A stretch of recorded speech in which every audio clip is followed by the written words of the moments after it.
নমস্কার বন্ধুরা, আপনারা দেখছেন জব আইডিয়া ইউটিউব চ্যানেল। বন্ধুরা, ভারতবর্ষ কৃষি প্রধান দেশ। কৃষকদের উন্নয়নের জন্য কেন্দ্র সরকার একাধিক প্রকল্প শুরু করেছে। একাধিক প্রকল্পের মধ্যে কেন্দ্রীয় সরকারের অন্যতম জনপ্রিয় প্রকল্প হল প্রধানমন্ত্রী কিষাণ সম্মান নিধি যোজনা। বন্ধুরা, এই পিএম কিষাণ যোজনার উপভোক্তাদের জন্য রয়েছে দারুণ সুখবর। পিএম কিষাণ যোজনা এবার উপভোক্তাদের ৬,০০০ টাকার বদলে দেওয়া হবে ১২,০০০ টাকা। তো বন্ধুরা, পিএম কিষাণ যোজনার এই বাড়তি টাকা কবে থেকে দেওয়া শুরু হতে পারে সমস্ত কিছুই জানাবো আজকের এই ভিডিওতে। তাই বন্ধুরা, ভিডিওটিকে পুরোপুরি দেখবেন।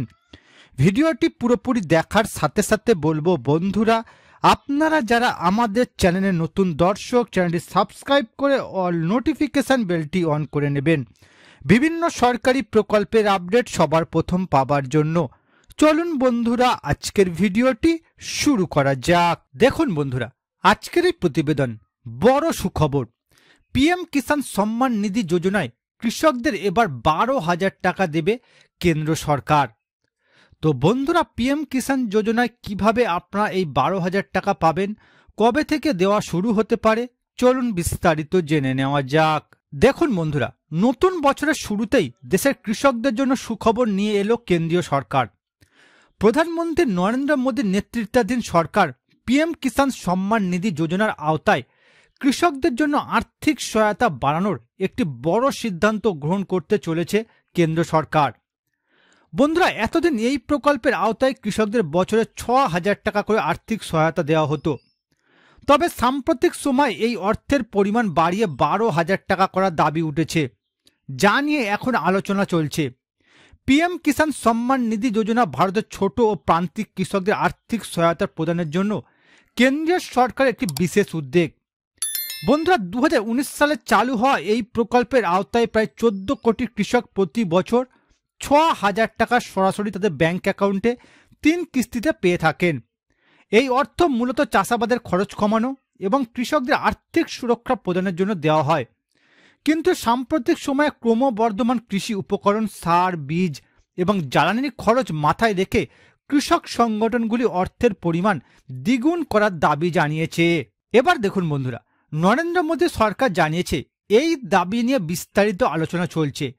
খুব শীঘ্রই নতুন নির্দেশিকা প্রকাশ করা হবে। সরকারের আশা এই অর্থ বাড়ানো হলে কৃষকরা আরও বেশি আর্থিক সুরক্ষা পাবেন এবং দেশের কৃষি উৎপাদনে ইতিবাচক প্রভাব পড়বে। নরেন্দ্র মোদী বলেছেন, আমাদের সরকার কৃষকদের উন্নতি এবং তাদের জীবনযাত্রার মান বৃদ্ধির জন্য প্রতিশ্রুতিবদ্ধ। আমরা ইতিমধ্যে বিভিন্ন প্রকল্প চালু করেছি এবং ভবিষ্যতেও এই ধরনের উদ্যোগ নেওয়া হবে। বর্তমানে সময়ে কৃষকদের আয়ের বেশিরভাগ অংশ জমি প্রস্তুত, সার কেনা, বীজ সংগ্রহ এবং অন্যান্য কৃষি সরঞ্জাম কেনার পেছনে ব্যয় হয়ে যায়। তাছাড়া বাজারে পণ্য মূল্য বৃদ্ধি কৃষকদের আরও চাপে ফেলেছে। এই পরিস্থিতিতে ১২,০০০ টাকার আর্থিক সহায়তা একদিকে যেমন কৃষকদের জীবনে স্বস্তি আনবে, তেমনি তাদের চাষের খরচ কমিয়ে চাষাবাদের মান বাড়াতে সাহায্য করবে। সরকারি এই উদ্যোগ বাস্তবায়িত হলে দেশের কৃষকদের আর্থিক সুরক্ষা আরও দৃঢ় হবে। জমি চাষের খরচ কমানোর পাশাপাশি কৃষকরা উন্নত মানের বীজ ও সরঞ্জাম কিনতে সক্ষম হবে।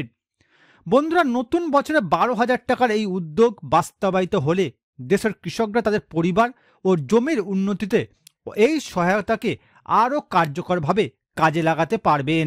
এবার দেখুন বন্ধুরা, এই ১২,০০০ টাকা কবে থেকে দেওয়া হতে পারে। বন্ধুরা, প্রধানমন্ত্রী জানিয়েছেন, কৃষকদের উন্নয়নই দেশের প্রকৃত উন্নয়ন। আমরা প্রতিটি কৃষকের পাশে আছি, তাদের জন্য সর্বাত্মক প্রচেষ্টা চালিয়ে যাব। নরেন্দ্র মোদীর এই প্রকল্প দেশের অর্থনীতির মেরুদণ্ড, কৃষকদের আর্থিকভাবে সুরক্ষিত ও সচ্ছল করে তুলতে পারে। নতুন বছরের এই সম্ভাব্য পদক্ষেপটি কৃষকদের মুখে হাসি ফোটাবে বলে আশা করা যাচ্ছে। পিএম কিষাণ প্রকল্পের টাকা বাড়ানোর এখনও অফিসিয়ালভাবে ঘোষণা করা হয়নি। মনে করা হচ্ছে ২০২৫ সালে যে বাজেট পেশ করা হবে ফেব্রুয়ারি মাসে, সেই বাজেটেই কৃষকদের কথা রেখে পিএম কিষাণের টাকা বাড়ানো হতে পারে। যদি পিএম কিষাণের টাকা বাড়ানো না হয়, সেক্ষেত্রে আগে যেমন বছরে ৬,০০০ টাকা করে কৃষকরা পেয়ে আসছিল, ঠিক সেই রকমই পেয়ে আসবে। অর্থাৎ বন্ধুরা, পিএম কিষাণের এই ৬,০০০ টাকার বদলে ১২,০০০ টাকা দেওয়ার ঘোষণা এখনও কেন্দ্রীয় সরকারের তরফ থেকে অফিসিয়ালভাবে করা হয়নি। তবে বন্ধুরা মনে করা হচ্ছে 2025-এর বাজেটের আগে এই ঘোষণা করা হতে পারে।